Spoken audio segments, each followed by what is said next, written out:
kajian kitab Nashul Ibadul menika melanjutkan makalah yang ke-20 dawuh yang berisi nasihat saking Hatim Al-Asham, saking salah seorang ulama imam bernama Hatim Al-Asham. Beliau menjelaskan qala al-ajalatu utawi aki-aki ai al-isra'u fil umuri, tegese rikatan fil umuri ing dalam pira-pira perkara minasyaitoni iku setengah saking penggawene setan ila bi khamsi mawadi'a kejaba ing dalam 5 pira-pira panggonan fa innaha min sunani Rasulillah. Terus wonten al-ajalatu niku ketergesa-gesaan nggih, cara bahasa Indonesia niku kesusu-susu. Wong sing kesusu tergesa-gesa niku termasuk di antara penggawene setan. Jadi kula jenengan itu diajarkan untuk tidak menjadi orang yang selalu terburu-buru. Terburu-buru dalam arti tidak mempertimbangkan terlebih dahulu apa yang dilakukan itu. Maka ini termasuk dikategorikan sebagai penggawene setan itu karena biasanya wong sing terburu-buru itu karena dia sudah dikuasai hawa nafsu. Contoh misalnya tuku sesuatu niku wis kadung seneng, biasanya katanya wis kadung seneng niku wis tanpa pikir panjang wis kepengin yang dituku.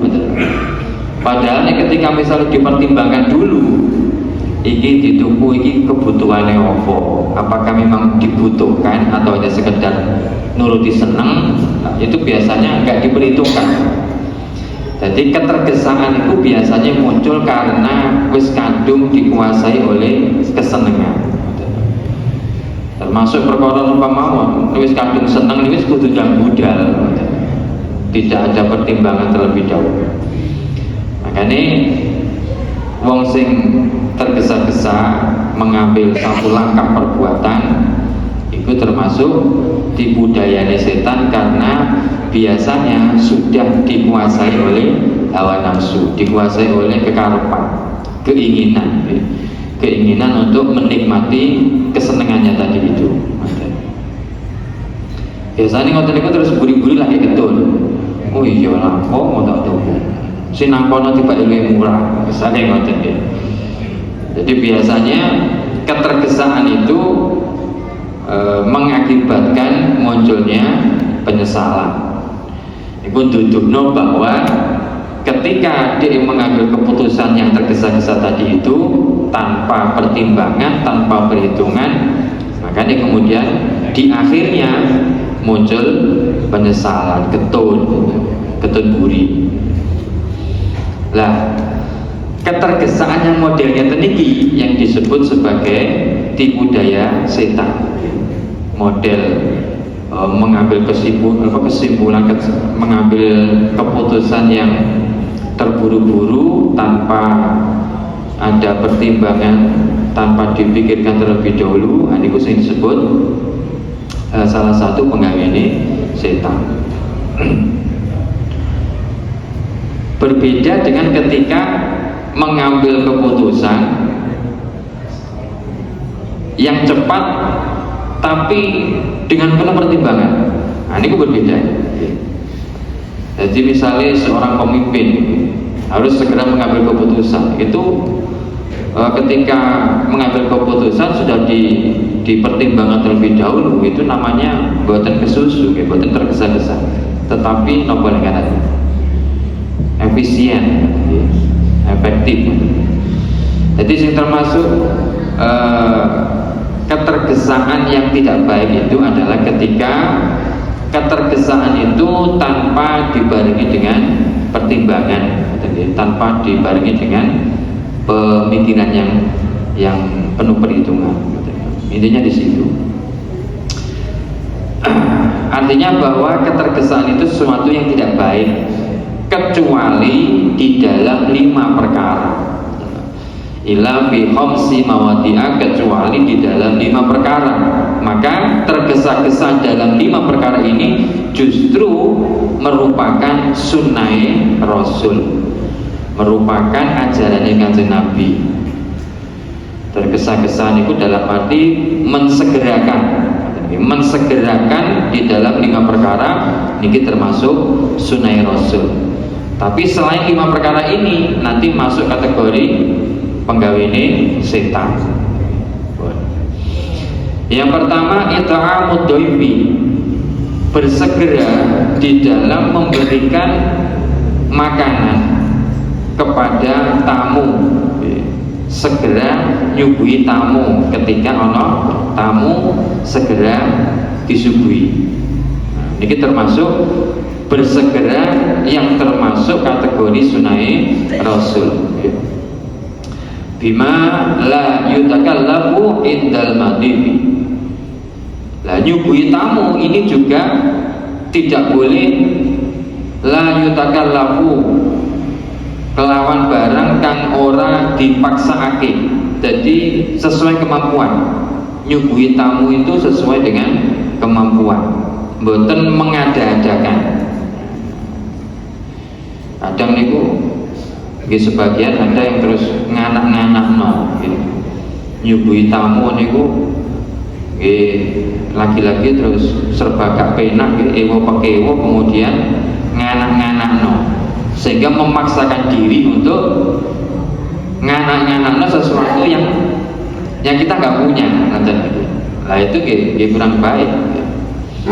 Karena dari keterangannya it'amud dhaifi, mensegerakan menjamu tamu, bima la yutakallafu, dengan suguhan yang tidak memaksakan.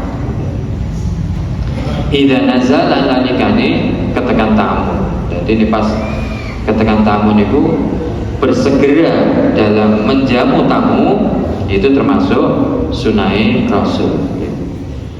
Itu juga sekedar air putih, nopo teh, nopo minimal gubuk, apa nopo Jawa Kanan? Gubuk sugu,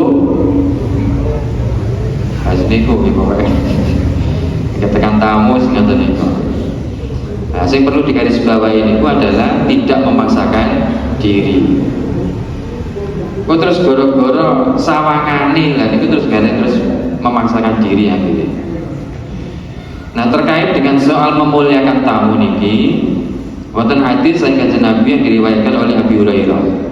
Anna Rasulullah sallallahu alaihi wasallam qala, "Man at'ama akhahul muslim syahwatahu haramallahu ta'ala 'alan nar."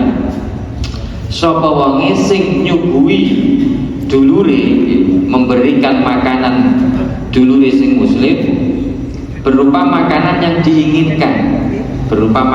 diinginkan, oleh dulur muslimnya tadi itu, maka haramallahu ta'ala 'alan nar, Allah mengharamkan bagi dia untuk tersentuh api neraka. Jadi li ono kanca ya dulur muslim, sesama muslim, aku kok kepengin mangan sate nek misalnya. Nah terus jenengan wis ae tak tekono. Nah kata niku nggih, itu haram Allah taala 'alan nar. Jenengan nanti itu diharamkan oleh Allah untuk tersentuh api neraka. Jadi memberikan makan kepada saudaranya yang muslim berupa makanan yang diinginkan oleh saudaranya tadi itu. Kepinginnya opo?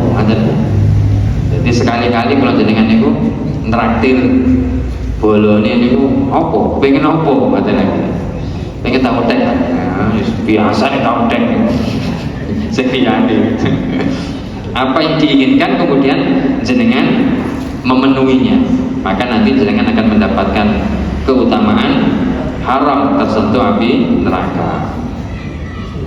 Wonten malih dawuh saking Kanjeng Nabi anna Rasulullah sallallahu alaihi wasallam qala, "Man at'ama akhahu minal khubzi sapa wonge sing aweh panganan sapa man akhahu ing dulure minal khubsi saking roti hatta yusbi'ahu sehingga mengenyangkan ya. Jadi dulure diberikan makanan yang memiliki di Kanjeng Nabi tradisinya itu makanannya roti ya, cara memiliki berarti sego sapa wonge keimangan berupa nasi misalnya gitu sampai wangi marek wasaqahu dan memberikan minuman minal mai saking banyu hatta yuryahu sampai dia merasa segar